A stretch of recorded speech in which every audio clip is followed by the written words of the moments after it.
So as like a quick kind of like recap for what we're looking at this week.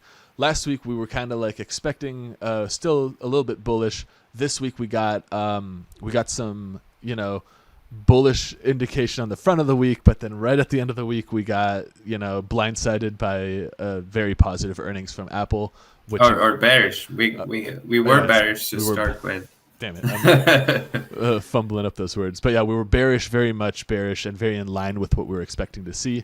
And then, of course, that bull flip, and right at the end of the week after the Apple earnings on Friday, we're definitely also, inflation is still climbing. I think it's worth saying this because a lot of the narrative I see about inflation in the mainstream kind of like media outlets that I follow kind of phrase it in a way that sounds like inflation is dropping, but the reality is the rate at which inflation is increasing is dropping. Inflation is still increasing.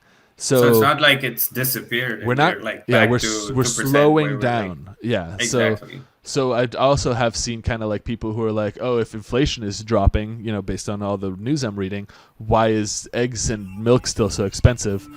And I would say as like an analogy to that would be like, if you're driving down the freeway really quickly and then you slow down, why are you not moving backwards? Well, because you're still moving forward, just less quickly.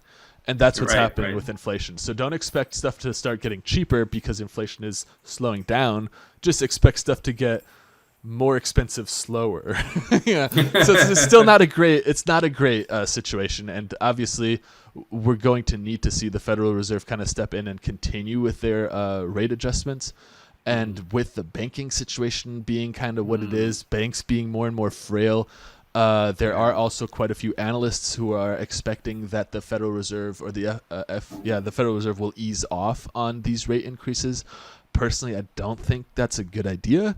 I don't think that's the way that it should progress forward. The Federal Reserve has very unambiguously stated that their plan is to increase increase interest until inflation is decreased back to 2%. We're far from 2% at the moment. It doesn't make any sense for me for them to stop, but I do understand why some analysts believe that, based on the kind of scary outlook in the banking industry where a lot of banks are, fumbling and failing. A lot of that has to do with, honestly, like shit bank practice, poor oversight, poor regulation. I'm also seeing quite a few narratives where, like, oh, some of these banks failed because of their exposure to new markets or crypto. That's nonsense. Yeah. There is no bank out there that has a crypto as part of their balance sheet in a significant enough portion that it would possibly cause this type of calamity. So that's just nonsense in my opinion. But of course, I'm not the guy with the smoking gun who has all of the entire picture. I'm just trying to like piece it together. But I think what we're seeing is uncertainty right now. And the takeaway from this week is we need to be paying attention because there is we're coming up here on some pretty big moments where it's either going to, lose the support, continue the downtrend, and give us a clear direction down. Yeah. Or we're going to start. If it gets rejected here, yeah, then like you could see the spike like go back down to like the band, and then we lose that. And then we'll be able to maybe make some short profits in the short term.